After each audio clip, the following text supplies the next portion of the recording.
How's it going, Ram fans? April Fool's Day is over and done with, so unfortunately, Rams baseball isn't actually back or filling their roster with guys like Shohei Ohtani. But Monday Night Sports is finally back after taking the week off. I'm Madeline Davis. And I'm Ella Fredrikson, here as always to get you caught up on everything involved with CSU sports, including looks into how spring ball is shaping up for Rams football and what some female athletes here on campus think about the unfolding landscape for women's sports in light of March's International Women's Month. To Cam giving us an exclusive interview with the iconic CSU superfans known as the Outlaws. And of course, how could we forget about our favorite part of the show, Out of Pocket, where we'll take a look at tonight's national championship game and pick yet another topic up for debate.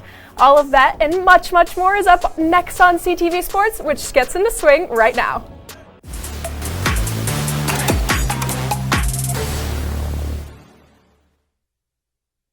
Okay. So while we have been constantly updating you on Rams basketball over the past, 5 months, as we told you coming out of spring break, unfortunately their season has finally come to an end. But hey, look at the bright side of this outcome for a sec. Their early March Madness exit also means that football is right around the corner. And over the past few weeks, the Rams have been getting out there bright and early to try and prove to this new coaching staff that they deserve a starting spot down in the big house when they open up their season come August.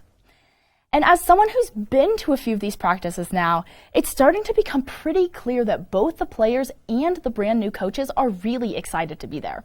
Something we definitely didn't see when they were led by some guy who shall remain nameless.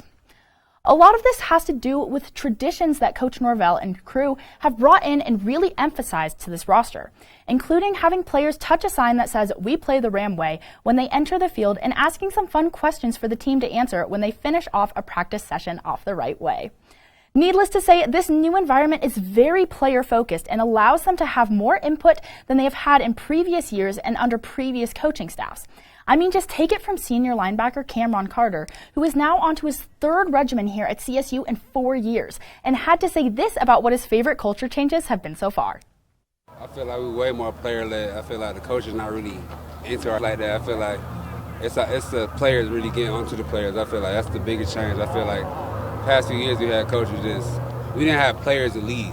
Now I feel like coaches are leading. I feel like players are leading now. That's the biggest change in culture I feel like we got. And speaking of players, these spring practices are first and foremost being used for these new coaches to evaluate this roster from top to bottom, both old and new.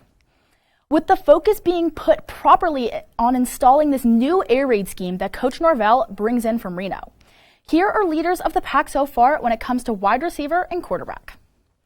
Kicking things off with wideout, the number one guy right now appears to be Nevada transfer Torrey Horton, who comes to FOCO with already nearly 1,000 yards and 10 touchdowns in his first 2 college seasons as a member of the Wolfpack. Number 14 still has 3 years of eligibility remaining, and because he followed Norvell and crew to their new destination here in Fort Collins, it's pretty clear to see why he already has an upper leg on the competition at this position. Ram fans probably remember him from his stellar performance in CSU's last game of the season back in November, where he had 2 touchdowns and over 100 yards in front of a pretty empty Canvas Stadium. And needless to say, I think I can speak for all of us here on campus when I say that we're much happier to have him on our side now. Other notable mentions in the wide receiver race include fellow Nevada transfer Melquan Stovall and Ram favorites Dante Wright and Ty McCullough. And now onto the position that, everyone has been waiting for. It appears that the front runner at signal caller up to this point is another guy from the Wolfpack and freshman transfer Clay Millen, who once again followed Coach Norvell out here from Nevada to stick with the guys who recruited him out of high school. The 6'3" passer has expressed that it was a pretty easy decision for him to follow this coaching staff out here and join them on this new challenge. And obviously, he's real excited to see what this fall has in store. But still, while it does seem like Millen will be QB1, at least at the moment, it isn't stopping this coaching staff from letting others on the depth chart get reps. And after practice on Saturday, that's exactly what Coach Norvell told the media when it comes to the real purpose of spring ball. Take a look. You know, the one thing that we're getting is a great evaluation of all of our players right now. There's so many reps, and guys are in so many different situations that we're really able to evaluate. So while the season is still quite a ways away, these Rams are obviously training very hard so that they can find some more success than they did last year. And you can get your first glance at this new look team in action in about 2 weeks at their spring game on April 23rd. And now on to some, less optimistic news. CSU softball traveled to Utah this weekend to take on the Aggies in yet another conference tripleheader, where after last week's sweep, things seem to follow a completely different story. So let's see how it exactly all happened. Starting things out with Friday night's matchup, Utah State opened the first really strong with a 2-run bomb from Gabriela Jimenez, and although only being 2 scores down definitely isn't the end of the world, neither team was able to put anything else up on the board for the rest of the way, causing the Rams to take the L in game 1, 2-0. So even though number 12, Julia Cabral, pitched a pretty solid game and made up for that slow start, only letting up 3 hits against the Aggies overall, the green and gold offense on the other side of the mound just couldn't pick up the slack, which was a real missed opportunity in game 1 to say the least. And after this disappointing L, action continued a day later, where things followed a very, very similar script to game 1. With USU taking the early advantage once again with a solo homer in the bottom of the 3rd. And not too much later, it got even worse, with an infield ribby to drive in their 2nd run. Now, while I'm definitely not a fan of repeating myself, I will say it again. A 2-0 lead should not be the nail in the coffin at any point of the game. But with the offensive funk that CSU was in, it really seemed that it was, with the Rams taking yet another L with yet again another 2-0 final score. But at least this time it wasn't because of lack of timing or contact, right? With CSU avoiding a strikeout from the batter's box all day. So at least they're taking baby steps, and maybe at this pace in game 3 they could actually get a run, and wow, they did. I am shocked. But of course, it didn't end up mattering in the end, with their pitching and defense playing much, much worse this time out. And by the end of the day, giving up a total of 6 runs to the home squad, which ultimately resulted in yet another loss in Game 3, 6-1. Meaning that the only green and gold ribby all weekend came from number 23, Peyton Allen, and man, it wasn't until Sunday that she got it. So after this brutal trip out to Logan, the Rams luckily return home this week for another 3-game series against the New Mexico Lobos. For the sake of CSU faithful, let's hope for some results that are more like what they did against SJSU and a lot less like what they did this past weekend. And now switching things up from the diamond and onto the court, one of our strongest women's teams was up in Laramie of all places this past weekend, battling it out against fellow Mountain West rivals Air Force in New Mexico on Saturday and Sunday respectively.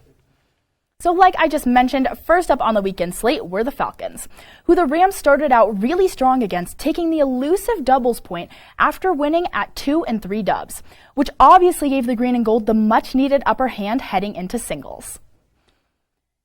Things were just like the beginning of the match here when the Rams once again took control and closed out strong, with Sharka Riktorova kicking off this momentum for the Rams by taking her match at 3 singles in straight sets, 6-3, 6-2. And later on, Radka Bushkova kept things going, winning a 3-set match at 2 singles, 4-6, 6-4, 6-4. And the team dub was confirmed shortly after with a win at 5 singles from Lucia Natal, taking down Haley Stelsey in straight sets, 6-3, 6-3. With this victory fresh in their minds, the Rams moved on to their Sunday match against the New Mexico Lobos, where once again the Rams took the doubles point to start things off strong, with victories at 1 and 2 dubs. And moving on to the singles side of the match, the Rams were once again crushed their competition on the other side, not even dropping a set against the Lobos in singles, with Riktorova, Bushkova, and Natal all winning easily in straight sets, which ultimately secured the 4-0 victory for the Rams and marked their first sweep over a Mountain West opponent in, get this, 13 years. Oh, and here are some more milestones. With the 2 wins at 2 dubs for Bushkova and Mihalovic, they are now tied for most single-season doubles wins in Rams history. Also to mention, to not go with 2 more dubs in singles from Bushkova. She's now only 2 wins away from breaking into the top 10 for most single-season victories in singles as a Ram. With all of these marks in mind, the work that Miley Tran and the rest of these young women are doing has been critical in turning this program around. And needless to say, it makes tennis fans like me really excited for the future of this program. I just cannot wait to see what they accomplish next.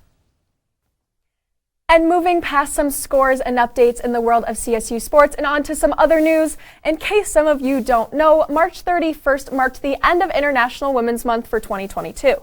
And although this extremely important set of weeks happens every year, in the last 12 months or so, I feel like there has been a lot of progress happening when it comes to women breaking boundaries in athletics, especially here at CTV.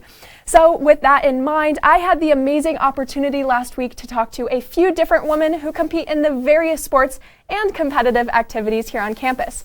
Not just what it looks like for them now, but also what it was like to grow up as a female athlete in a male-dominated world.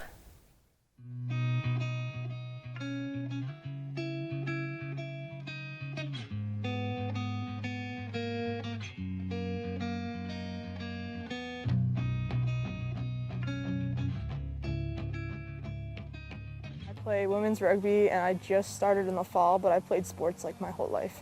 Yeah, I'm involved in the esports team. I'm on the Valorant Green team, so it's been fun, but it's basically just a 5v5 FPS shooting game, and I've been playing for, specifically this game I've been playing for probably like the past 2 years, but gaming like my whole life, so. And I play rugby.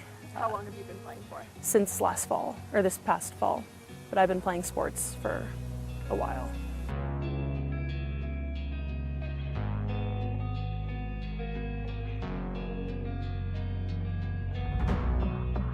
We never really had the fans, I guess, in female sports, so that just kind of created a closer bond within our team. We always had that depend on each other kind of thing going, because if other people weren't there to support us, we always knew we had the support from each other. I think online is just a whole other realm when it comes to being like a female gamer or whatever. Well, growing up as a female involved in sports, I was lucky enough to grow up going to an all-girls middle and high school. So if women didn't play sports, we'd have no sports teams. A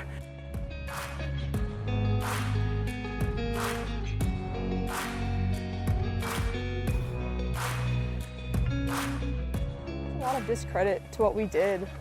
A lot of men typically tell us that we're not as good as what we do because we don't have the same strength as them. I think that there's a lot of just general like over-sexualization and name-calling, and also just, you know, everybody just treating you differently because of your gender. I feel like it gets worse when you're a teenager because, you know, guys will just, or even other girls will just pick you apart for everything, it kind of feels like online. Did also swim on club swim teams and play tennis with boys, but honestly, I had a fairly good experience for the most part.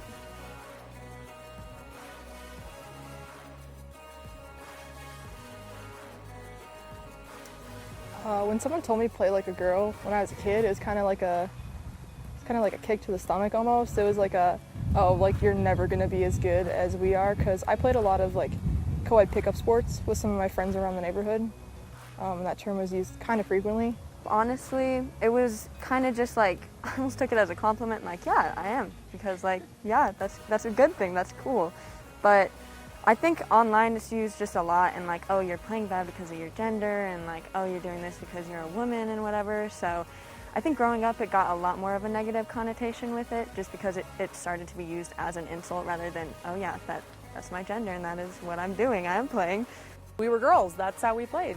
Like, it wasn't derogatory in any way, it was just a description of how we played sports because of our gender.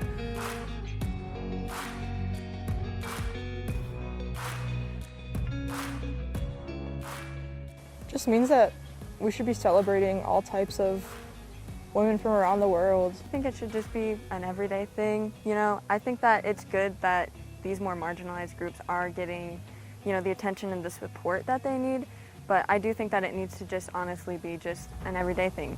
Every day should be International Women's Day, or, you know, it should just be a daily thing.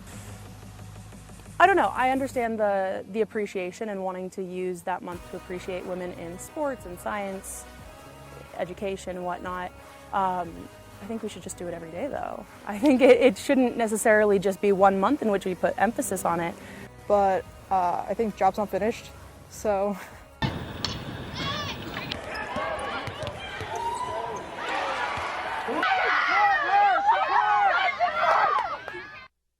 Madeline, I don't know how I'm possibly going to be able to top the experience of talking with these girls. I know you grew up as a female athlete, and so did I, in a various amount of sports, and this was just incredible for me to be able to do that kind of childhood recall and reflect on everything now with Women's History Month. I mean, I just love it. Yeah, for sure. I mean, it was definitely really cool getting out there and talking to some athletes that weren't in the predominantly female sports. I mean, I grew up in kind of predominantly female sports, so I'm not sure that I really had the same experience as some of these girls, but it's great to talk about, and it's great to shed light on. Absolutely. Just seeing everything that's going on with women in March Madness and how much they're working towards equality, and just seeing how much camera time they get compared to how they used to. It's really, really nice, really refreshing. Yeah, inspiring too.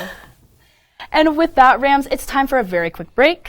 When we come back, Cam will give you an inside look into what the Outlaws have been up to now that basketball season is over. Stay tuned.